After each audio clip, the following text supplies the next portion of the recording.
আসসালামু আলাইকুম ওয়া রাহমাতুল্লাহি ওয়া বারাকাতুহু। যে যেখান থেকে ভিডিওটি দেখতেছেন সবাইকে জানাই মনের অন্তঃস্থল থেকে ভালোবাসা ও অভিনন্দন। দর্শক বন্ধুরা, আমি আপনাদের আজকে এইরকম একটা তথ্য বা কিংবা ভিডিও দেখাতে যাইতেছি যেটা দেখে আপনি অজ্ঞান হয়ে মনে করেন পড়ে যেতে পারেন। সেটি হচ্ছে আপনার 5 আগস্ট থেকে কিংবা জুলাই মাস থেকে 5 আগস্ট পর্যন্ত যে পরিমাণ আপনার পুলিশ হত্যা করা হয়েছে বা এদের উপরে আক্রমণ করা হয়েছে, এদের পিছনে এতদিন আমরা জানতাম যে এগুলো হচ্ছে সমন্বয়কদের কাজ কিংবা জামাত শিবিরদের কাজ। কিন্তু আমরা কি জানতাম যে এখানে সেনা বাহিনীও ইনভলভ আছে বা এদের নির্দেশে এগুলো চলতেছে? আগে একটা ভিডিও দেখেন, তারপর বাকি কথা বলি। আসসালামু আলাইকুম সুধী দর্শক, আপনারা যে যেখানে আছেন আশা করি ভালো আছেন। আমার সাথে যুক্ত হয়েছেন বাংলাদেশ পুলিশে কর্মরত একজন বাংলাদেশ পুলিশের সদস্য। তার আমরা পরিচয় দেব না, কিন্তু তার কথার ভেতর দিয়ে আপনি প্রমাণ পেয়ে যাবেন যে উনি বাংলাদেশ পুলিশে আছেন।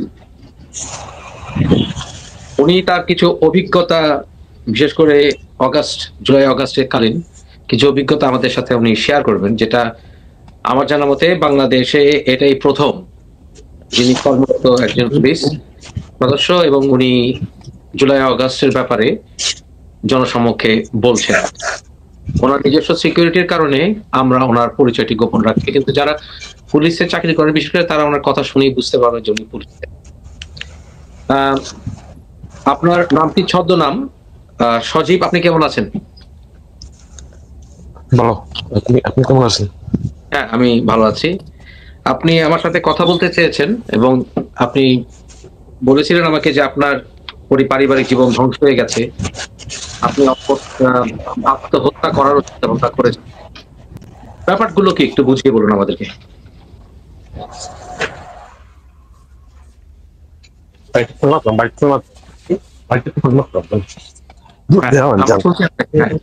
বলুন স্যার, আবার শুরু করেন স্যার।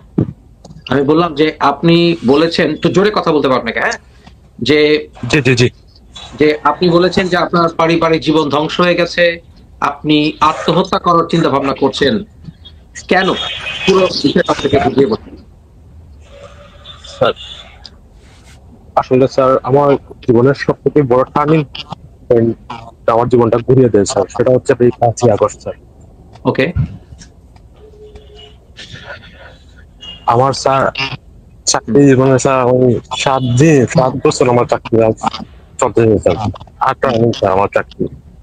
আমি কোনোদিনও স্যার আমি একটা মানুষের উপর আমি ফায়ার করি নাই, একটা মানুষকে আমি মারি নাই, কোনো ধরনের কোনো অভিযোগ নেই স্যার আমার বিরুদ্ধে। কিন্তু স্যার আমার উপরে স্যার সেই 5 তারিখ স্যার কেন স্যার আমার উপর সেই আক্রমণটা হয় স্যার? আমার চোখের সামনে আমার সংগঠন স্যার মৃত্যুবরণ করছে স্যার। আমি সেটা কিভাবে স্যার আমি সহ্য করবো স্যার? তারপর স্যার এটা করার পর আমার উপরে যে কি ধরনের সমস্যাগুলো গেছে স্যার, 5 তারিখের পর মামলার ভয়, তারপর মানসিক ভাবে অশান্তি, আমার পারিবারিক স্যার, আমার মা স্যার একদম সুস্থ মানুষ ছিল স্যার। এই 5 তারিখে স্যার উনি যে স্যার উনি অসুস্থ হয়ে গেছেন স্যার। ওনাকে প্রত্যেক দিন তার প্রেশারের ওষুধ, ডায়াবেটিসের ওষুধ, তারপর আর কি একটা ওষুধ আছে স্যার, ওই ওষুধ প্রত্যেকদিন 3-4টা করে ওষুধ খেতে হয় স্যার এই 5 তারিখের পর স্যার।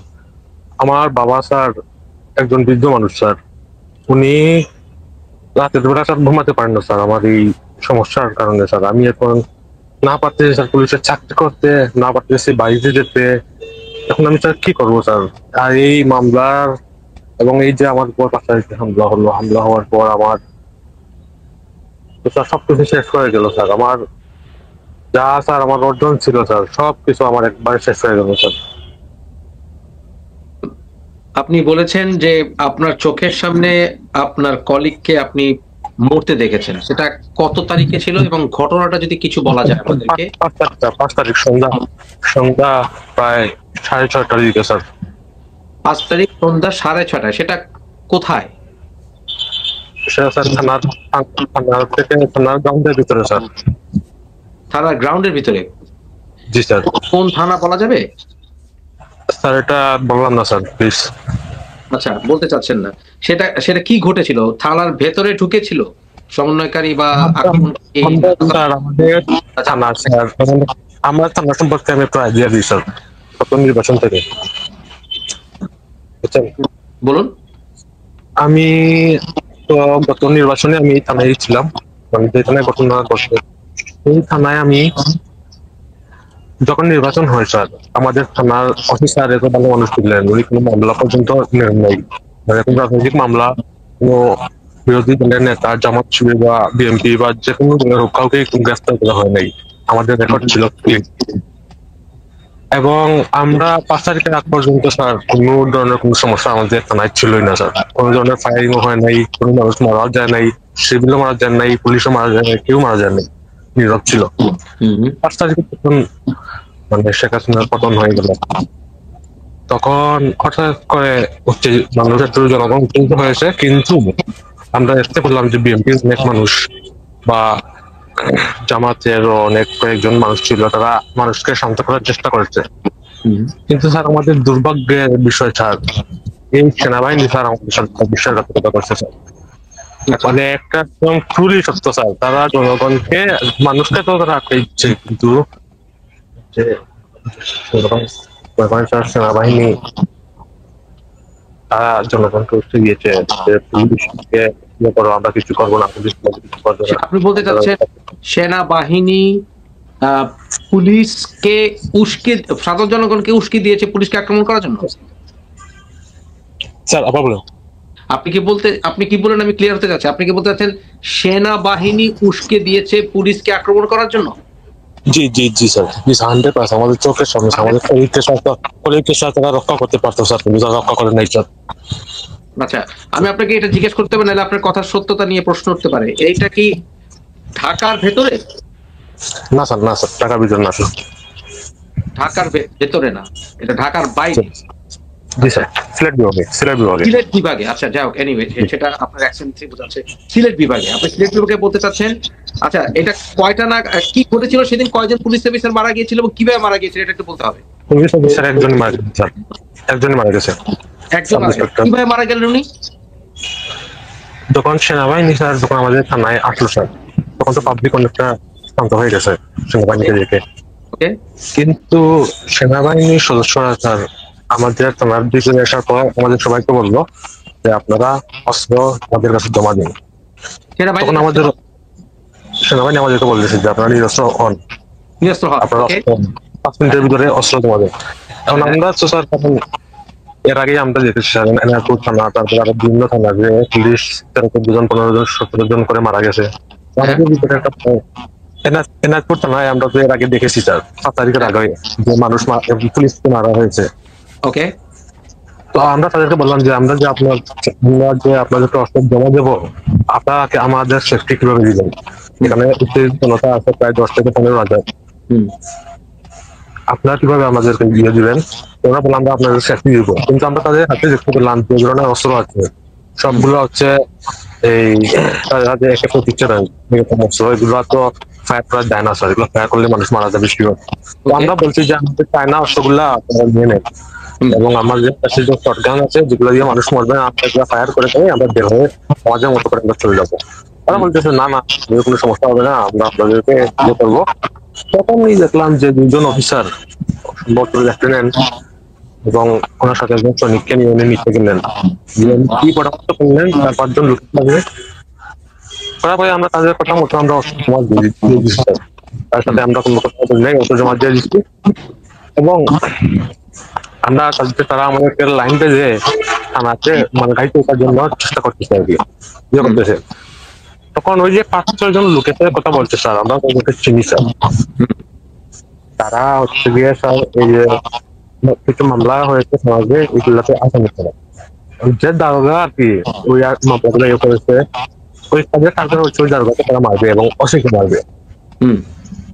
ঠিক আছে, তো তারা সেনাবাহিনীর কাছে গিয়ে বলতেছে যে আপনারা এই সাব ইন্সপেক্টরকে দিয়ে দেন, বাকি সবাইকে নিয়ে চলে যান।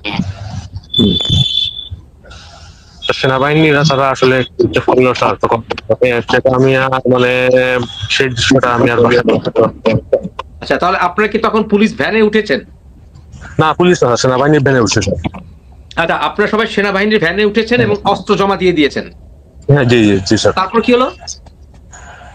তারপর সেনাবাহিনীর ওই যে যখন একবার সেনাবাহিনীর গাড়িতে ওঠার মুখেই কিন্তু হ্যাঁ, সাব ইন্সপেক্টরকে ডাকা হয়েছিল, বুঝছেন স্যার? আচ্ছা, সাব ইন্সপেক্টরকে ডাকা হলো, রাখা হয়েছে স্যার, ডাকা গাড়ি হয়েছে, চলতেছে। ডাকা হয়েছে, হ্যাঁ, সাব ইন্সপেক্টরকে রাখা- ডাকা হয়েছে, দেখে দিল, মানে বাকিরা আপনার গাড়িতে উঠেছে। হ্যাঁ, বাকি আমরা গাড়িতে উঠেছি, আমরা অন্য গাড়িতে উঠেছি। তারপর তখন স্যার সেনাবাহিনীর একজন সদস্য স্যার কি ভেবে স্যার ওনার মানে কমরের মধ্যে স্যার একটা লাঠি দিল, লাঠি দিয়ে ওনাকে স্যার মাটির মধ্যে ফেলে দিল স্যার। মানে ওই সাব ইন্সপেক্টরকে সাব ইন্সপেক্টর গাড়িতে জায়গা হচ্ছে না এরকম কথা বলে স্যার। গাড়িতে জায়গা ছিল বলে লাথি দিয়ে ফেলে দিল গাড়ি থেকে। জি স্যার, তারপর? লাঠি দিয়ে ফেলে দিল। তারপরে সাব ইন্সপেক্টর স্যার দৌড়ে স্যার আমাদের গাড়ি দিয়ে ওঠার চেষ্টা করছিল স্যার। ওকে, তখনই স্যার মনে করেন যে এখানে কমপক্ষে 60 থেকে 70 জন লোক ওনাকে টেনে ভিতরে নিয়ে চলে গেল। আর সেনাবাহিনীর গাড়িটা আমাদেরকে আর নামতে দিল না স্যার, ওকে, কারণ আমরা তখন অস্ত্র চালাচ্ছিলাম, আমাদের কাছে কোনো অস্ত্র ছিল না। আচ্ছা, তাহলে সাব আমাদের ইন্সপেক্টরকে নিয়ে কোথায় গেল? থানার ভিতরে নিয়ে গেল? এই থানার গ্রাউন্ড ফ্লোরের ভিতরেই স্যার, এখান থেকে মনে করেন 1-2 গজ দূরে নিয়েই ওনাকে মনে করেন 2 মিনিটের ভিতরে শেষ আপনার মৃত্যু হয়ে গেছে। কি হয়েছে ভিতরে ভিতরে? 2 মিনিটের ভিতরে স্যার ওনার মৃত্যু হয়ে গেছে স্যার। মেরে ফেলেছে? জি 2 মিনিটের ভিতরে স্যার, 2 মিনিটের ভিতরে মেরে স্যার আমরা গাড়ি নিয়ে স্যার যখন ওই রাস্তার মোড়ে যেছিলাম স্যার, তখন স্যার ওই লাশটাকে স্যার দড়ি দিয়ে বেঁধে গাছের মধ্যে লটকিয়ে দিচ্ছে স্যার। এটা কারা করেছে বলে আপনার মনে হয়? এগুলা তো স্যার যারা মামলার বাকি ছিল, যেমন স্যার এখানে ইন্টারনেটের রাজনৈতিক মামলা ইয়েতে হয় না, ঠিক আছে, কিন্তু এর আগে হয়েছিল, এগুলো কিন্তু হয় নাই স্যার। কিন্তু এখানে কিছু ব্রুটাল কিছু মানুষ ছিল স্যার, এগুলো আসলে আমি থানাতে আমি মাত্র আমার হয়েছিল 6 মাসের দিকে, আমি কোনো রাস্তাঘাটে চিনতে পারি নাই স্যার। কি হয়েছে বুঝি না, কি হয়েছে আপনি কি বললেন এরপর? যারা মারছে স্যার এখানে তো শত শত জনতা ছিল স্যার, হাজার হাজার জনতা ছিল স্যার, হ্যাঁ, বুঝছেন? মানে কাউকে স্যার একবার এইভাবে আইডেন্টিফাই করার কোনো সুযোগ ছিল না স্যার, কারণ সেনাবাহিনী আমাদেরকে গাড়ি তুলে। থানায় সিসিটিভি ছিল না? জি, থানা সিসিটিভি স্যার ছিল স্যার, সিসিটিভি ছিল। সিসিটিভি কি করেছে, ভেঙে ফেলেছে বা সামথিং? আমি যেদিন স্যার আমাদেরকে যেদিন স্যার বলা হলো যে আপনারা চলে আসেন, আপনাদের কোনো সমস্যা নেই, আমরা চলে আসার পর থানাতে স্যার মনে করেন যে কোনো একটা সুতা পাই নাই স্যার, আমার কোনো একটা সুতা পাই নাই। আচ্ছা, আরেকটা কথা হচ্ছে আপনার তাহলে কি আর্মি যিনি কিনা লাথি মেরে সাব ইন্সপেক্টরকে ফেলে দিলেন, আপনার জি। কি মনে হয় এইখানে আর্মির সাথে এবং আক্রমণকারীদের সাথে কোনো আন্ডারস্ট্যান্ডিং ছিল? হ্যাঁ, একটা আন্দোলন ছিল, না হলে এভাবে একজনকে তো টার্গেট করতো না, সবাইকে মারতো। মানে অন্যথায় একজনকে টার্গেট করতো না, এই তো? জি জি জি স্যার। How dangerous! তাহলে আমরা তো স্যার আমাদেরকে তো মারতো স্যার, আমরা তো অস্ত্রটা জমা দিয়ে আমরা সব থেকে বড় ভুল করছি স্যার, এবং সেনাবাহিনী বা আমাদের ভাই মনে করে স্যার আমরা আসলে জীবনের সব থেকে একটা বড় ভুল করেছি। এবং এই দৃশ্যটা আমি যদি সেদিন মরে যেতাম স্যার তাহলে আমি একটু দুঃখ ছিল না স্যার, কিন্তু আমি একটা আমার চোখের সঙ্গে দেখছি স্যার মরতে, আমি স্যার আমি মানে বরদাস্ত করতে পারতেছি না স্যার। মানে আপনার আপনার এরপরে আপনার ট্রমা হওয়ার কথা, আপনার কি ট্রমা হয়েছে? মানে আপনি কি ট্রমা না স্যার, আমার তো স্যার মনে করেন যে স্যার আমি কথা বলতেছি স্যার, শুধুমাত্র আমার শরীরটা আছে স্যার, আমি মানে সবকিছু ভাষা হারিয়ে ফেলছি স্যার, বুঝছেন?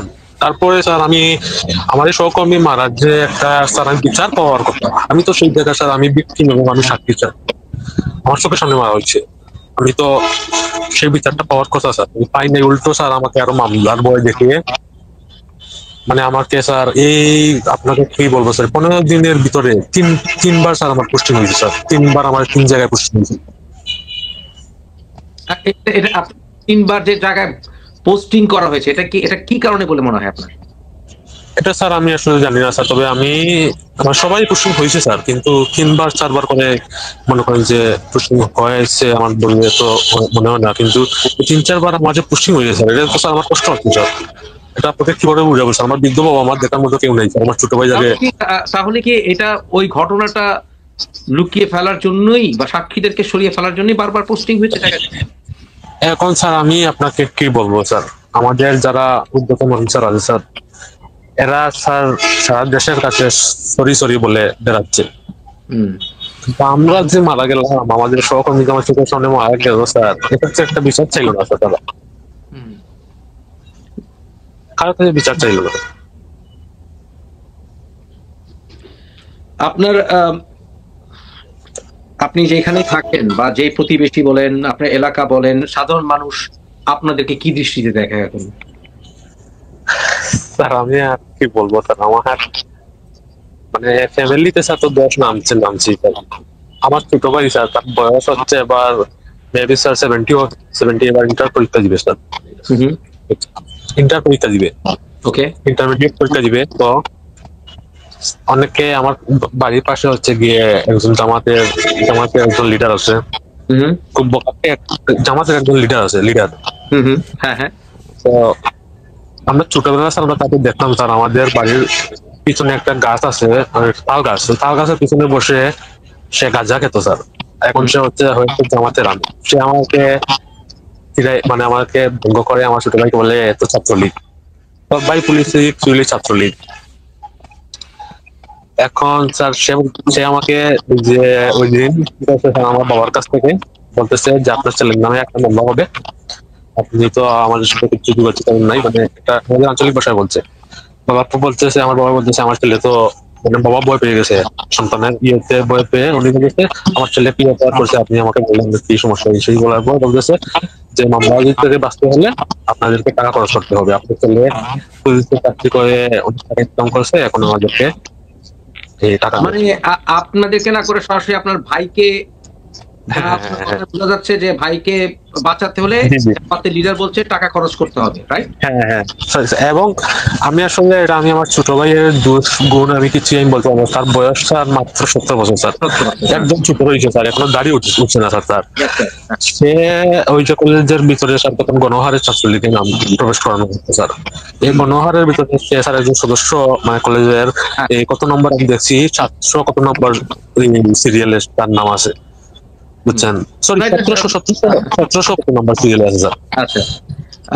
এখন তাকে মামলা দেখিয়ে স্যার শেষে কি করলো স্যার, আমার বাবা এই আমাদের এখান থেকে 50,000 টাকা তুলে তাকে স্যার টাকা দিতে স্যার। আপনি যেহেতু পুলিশে আছেন, বর্তমানে কাজ করতে কি আপনাদের কোনো ভয়, ভীতি বা কোনো সমস্যা ইত্যাদি ফিল করেন? আমি তো স্যার মানে স্যার এখন চাকরি করতে স্যার শুধু বাধ্যতামূলক স্যার। আচ্ছা। এখন আমি যদি চাকরি ছেড়ে দিই স্যার, বাড়িতে গেলে স্যার আমার উপর মামলা করবে স্যার ওই জামাতের নেতা। তাহলে আমি এখন চাকরি ছাড়বো না রাখবো, আমি দুটোই আমি সমস্যার মাঝে আছি স্যার। আমি ঠিক আছে। আচ্ছা, আর আপনার যে ঘটনা বললেন কি নৃশংস ঘটনা, আপনার কি জানা মতে এরকম ঘটনা, যেহেতু আপনি পুলিশে আছেন, এরকম ঘটনা কি আরো বাংলাদেশে অন্যান্য জায়গায় ঘটেছে? এগুলো তো স্যার অহরহ ঘটনা ঘটেছে স্যার, এবং আমাদের মোবাইলে আমার অনেক ছবি ছিল স্যার। আমি জানি না স্যার কিভাবে স্যার সেই ছবিগুলা কেটে গেল স্যার। মানে আপনি ওই সময় ঘটনার ছবি নিয়েছিলেন? জি অনেক ছবি আছে স্যার, কিন্তু এই ছবিগুলো আমার মোবাইল থেকে উধাও। হ্যাঁ, হঠাৎ করে স্যার আমার মোবাইল থেকে সবকিছু উধাও হয়ে গেছে স্যার, কোনো ছবি নাই, কিছু নাই। এটা কিভাবে সম্ভব স্যার? তারপরে আমার সহকর্মী একজনের কাছে একটা আমরা ডকুমেন্ট করে একটা রাখছি স্যার, ছবি আছে স্যার এখন আমাদের কাছে। ওই দিনের ছবি আছে আপনার কাছে? জি আছে স্যার, কিন্তু ওইটা স্যার এখন তো স্যার সে দিবে না স্যার। সে বলছে, আমার সহকর্মী যে স্যার, সে একটু গাউরা টাইপের স্যার। সে বলতেছে আগামীতে যখন এইরকম একটা ঘোষণা করবে সেদিন এগুলো প্রকাশিত করে আমি সামনে আসবো, এর আগে এখন আর অবস্থা ভালো না, এখন এগুলো নিয়ে না স্যার। এগুলা স্যার আপনারা এমনি পাবেন, এগুলা আপনারা আমার কাছে অনেকগুলো এসছে এছাড়া। আচ্ছা, আপনি সবশেষে আপনি বাংলাদেশের মানুষকে কিছু বলতে চান কিনা বা সরকারকে কিছু বলতে চান কিনা বলতে পারেন। আসলে স্যার সরকারের কাছে কি বলবো স্যার, সরকার তো আইনই করে রাখে স্যার যে আপনি 1 তারিখ থেকে তো 5 তারিখের সময় বা 5 তারিখের আগে পুলিশ মারা গেছে সেগুলো আপনারা মামলা করতে পারবেন না। হ্যাঁ, আপনারা মামলা করতে পারবেন না স্যার। এই সরকারের কাছে আর কিছু বলার নাই স্যার। আর বাংলাদেশের জনগণের কথা কি বলবো স্যার, আমরা সারা রাত ডিউটি করি, ঠিক আছে স্যার। আপনি আমার বাড়িতে বা যে কোনো এক সময় যদি পরিচয় দেওয়ার প্রয়োজন পড়ে, আমার পরিচয় নিয়ে আপনি দেখতে পারবেন যে আমি যে এলাকায় আছি সে এলাকায় কতটুকু জায়গা কিনছি, কয়টুকু আমি বাড়ি করছি, কয় টাকা বয়স আছে, আপনারা তদন্ত করেন আপনারা সবসময়। কিন্তু এই মানে আমি হয়তো ঘুষ পেয়েছি বা 200 টাকা 500 টাকা সর্বোচ্চ, এর থেকে বেশি আমি আমার কতদিন যত্ন করতে না, মাসে হয়তো সর্বোচ্চ 3,000 4,000 টাকা আমি পেয়েছি, ঠিক আছে। এই জন্য কি আপনি আমার সাথে এরকম একটা অন্যায় করে ফেলবেন, আপনার না বুঝে না ইয়ে করে। এখন যে আপনারা এইসব করলেন, এই যে এগুলা করলেন, এগুলা আগামীতে যদি বাই চান্স আওয়ামী লীগ আসুক না, এটা আমি চাই না, কিন্তু যদি ফিরে স্যার এখন যেভাবে আবার মামলা হামলা হচ্ছে স্যার বা ইয়ে হচ্ছে, আমাদের উপর তো স্যার আর কিছুদিন পরে আবার আক্রমণ হবে স্যার। তখন আওয়ামী লীগের লোকরা এসে থানায় অ্যাটাক করবে স্যার, তখন আমরা কি করবো স্যার? হুম। বলেন তো স্যার, এটা কি সত্য? সত্য না স্যার? এরা তো অ্যাটাক করবে স্যার, আমাদের তো এটা পরিচয় আছে স্যার আমাদের। মানে স্যার এই বয়স স্যার কোনো কি করবো স্যার, ফ্যামিলি স্যার বয় খুব ভালো লাগে স্যার। যেই পুলিশ অফিসারকে মারা হয়েছে এসআই, উনি কি কোনো জি। রাজনীতি করতেন? না স্যার, আমার জানা মতো স্যার উনি একজন ভালো মানুষ ছিলেন স্যার, এবং একটা মাইক স্যার, আপনি ওই থানায় ওই সময় কর্মরত অফিসার ফোর্স সবাই করবেন স্যার। মানে উনি যতটুকু ফ্রেন্ডলি ছিল স্যার, ওনার মতো স্যার আর কোনো অফিসার হয় না স্যার। উনি ডাইরেক্ট সাব ইন্সপেক্টর ছিলেন, ক্যাডেট। আপনাকে অসংখ্য ধন্যবাদ। আবার কখনো কথা হবে। আপনি সাবধানে থাকবেন, ভালো থাকবেন, জি এবং জি স্যার, আমার আপনাদের মেন্টাল ট্রিটমেন্টের জন্য, মানে আপনারা যে মানসিক চাপে আছেন, এর জন্য কি পুলিশ প্রশাসন থেকে কোনো পদক্ষেপ নেওয়া হয়েছে, ধরেন আপনাদের ট্রমা ইত্যাদি ট্রিটমেন্টের জন্য? এগুলা কি স্যার, আমি 7টা বছর স্যার চাকরি করে স্যার, আমি খুব কষ্ট করে স্যার আমি 45,000 টাকা জমাইছিলাম স্যার আমার ট্যাঙ্কের ভিতরে। সেই টাকাটা স্যার শেষ হয়েছে স্যার, আমি একটা 85,000 টাকা দিয়ে একটা মোটরসাইকেল কিনছিলাম স্যার, আমার সেই মোটরসাইকেলটা জ্বালানো হয়েছে স্যার। আমি এই মোটরসাইকেল দিয়ে স্যার আমি অনেক আসামি করছি, অনেক জায়গায় মামলা তদন্ত করতে অফিসারকে নিয়ে গেছি স্যার। সরকারি কাজে ব্যবহার করছি স্যার আমার ব্যক্তিগত মোটরসাইকেল, কিন্তু এটাই আমার জ্বালিয়ে দেওয়া হয়েছে আমার টাকা। আপনাদের একটা মানসিক ট্রমার ভিতর দিয়ে গেছেন, এটা সরকার জানে। না স্যার, না স্যার, না স্যার। জি জি না স্যার, এগুলো কোনো ধরনের কোনো ব্যবস্থা নেই স্যার, কোনো কিছু নাই স্যার। এগুলা তো স্যার মনে করেন যে হাওয়ার উপর চলতেছে স্যার, একদম কেউ করার কোনো দায়িত্ব নাই। আপনি একটা মনে করেন একটা টাইম হচ্ছে একটা জায়গায় গিয়ে একটা যদি আপনার হাতও যদি আপনার একজন মানুষের গায়ে লেগে যায়, এখন সে এসে আপনার উপর মামলা করবে, আপনি তো কষ্ট করতে পারতেছেন না সঠিকভাবে। 5 জন মানুষ মারামারি করলে আপনি গিয়ে কেউ কেউ রাখতে পারতেছেন না, যদি একটা ছবি তুলে নিয়ে এসে মামলা করে আপনি তাদেরকে আপনি কিছু করতে পারবেন না স্যার। এখন আমি যেখানে দালাল অস্ত্র নিয়ে আসলে আপনি ফায়ার করতে পারবেন না, ফায়ার করলে বলবে ফায়ার করছো কেন, কিন্তু তোমার উপর মামলা হবে। এনিওয়ে, আপনাকে অসংখ্য ধন্যবাদ, এবং সরকারের কাছে আমি অনুরোধ জানাবো, বাংলাদেশে ওনার মতো অনেক পুলিশ অফিসার ট্রমার ভিতর দিয়ে আছেন, এবং ওনাদের পরিবার ধ্বংস হয়ে গেছে, অনেকের ব্যক্তিগত অনেক ক্ষয়ক্ষতি হয়েছে, এবং অনেস্ট অফিসার এটার ভিকটিম হয়েছেন। ওনাদেরকে সহযোগিতার জন্য অ্যাটলিস্ট বিচার পরে না হয় হবে কোনো একদিন আমরা আদায় করব, কিন্তু আমি আর কিছু চাই না, কিছু চাই না স্যার। আমার যা ক্ষতি হওয়ার হয়েছে স্যার, কিন্তু সবার বিচার হোক স্যার। বিচার হবে ইনশাআল্লাহ। সুষ্ঠু বিচার সবাই পাবে একদিন না একদিন, এবং আপনাদের আমার আমি যে মোটরসাইকেলের কথা বলছি, টাকার কথা বলছি, সেগুলা গেছে, কোনো সমস্যা নাই স্যার। আমি শুধু মানুষটার বিচারটা আমি চাই স্যার, না হলে আমি স্যার আমি ঘুমাতে পারবো না স্যার, বিশেষ করে আমি ঘুমাতে পারি না। না, স্বাভাবিক, এবং আপনার মতো অনেকে যারা সাফার করছে তাদের ট্রিটমেন্ট প্রয়োজন, আমি এটাও আশা করব। আপনাকে অসংখ্য ধন্যবাদ, আপনি সাহস করে কথা বলেছেন, এবং আমরা সবাই সাক্ষী থাকলাম যে সরকার করবে। আজকে স্যার আমি আমার মনের ভাবটা আমি প্রকাশ করতে পারি স্যার, আমি একটু হালকা বোধ করতেছি স্যার। আমি কাউকে এরকম আমার মা বাবাকে স্যার বলতে পারি নাই স্যার, কাউকে বলতে পারি নাই স্যার। আমার সবাই অসুস্থ আমার ফ্যামিলিতে স্যার। ওকে, আপনাকে অসংখ্য ধন্যবাদ। জি স্যার। ধন্যবাদ জানাই ডক্টর মুফাজ্জল ইসলাম ভাইকে, কারণ আপনি এই তথ্যটা উঠাই ধরছেন। আমি আসলে ভাই বলার মতো কোনো ভাষা নাই আমার, যে একজন পুলিশ অফিসারের মানে কলিগের সামনে মানে আরেকটা কলিগকে মানে এইভাবে নির্মমভাবে মারা হয়, এবং সেটা সেনাবাহিনীর নির্দেশে কিংবা সেনাবাহিনী কোমরের ভিতর লাথি মেরে ফালাই দেয় যে গাড়িতে জায়গা নাই, এটা কখনো পসিবল? কিংবা থানায় যেয়ে তাদের আপনার অস্ত্রগুলা জব্দ করা, এটা টোটালি হচ্ছে আপনার একটা পরিকল্পিত, বোঝাই যাচ্ছে। আসলে কাকে বিশ্বাস করব? আমি অনেকদিন যাবৎ শুনছিলাম যে সেনাবাহিনীর ভিতরে নাকি আপনার জামাত শিবির ঢুকে গেছে, কিন্তু আমি আসলে কনফিউজ ছিলাম। কিন্তু আজকে একদম প্রপার ভাবে শিওর হয়ে গেলাম যে অরিজিনালি জামাত শিবির ঢুকে গেছে এই সেনাবাহিনীর ভিতরেও। কিচ্ছু বলার নেই আমার। আমি শুধু একটা জিনিসই চাই, বর্তমান বাংলাদেশের যে পুলিশ প্রশাসন আছে তাদেরকে সঠিক যে সম্মান এবং সঠিক যে বিচার সেইটা তাদেরকে দেওয়া হোক। অন্তত তাদেরকে বাঁচতে দেন, তাদেরও বাপ মা আছে, বুঝতে হবে আপনাকে। আমি আসলে আর কিছু বলতে চাই না। দর্শক বন্ধুরা, বাকিটা আপনাদের ব্যক্তিগত মতামত অবশ্যই জানিয়ে যাবেন। আল্লাহ হাফেজ, আসসালামু আলাইকুম।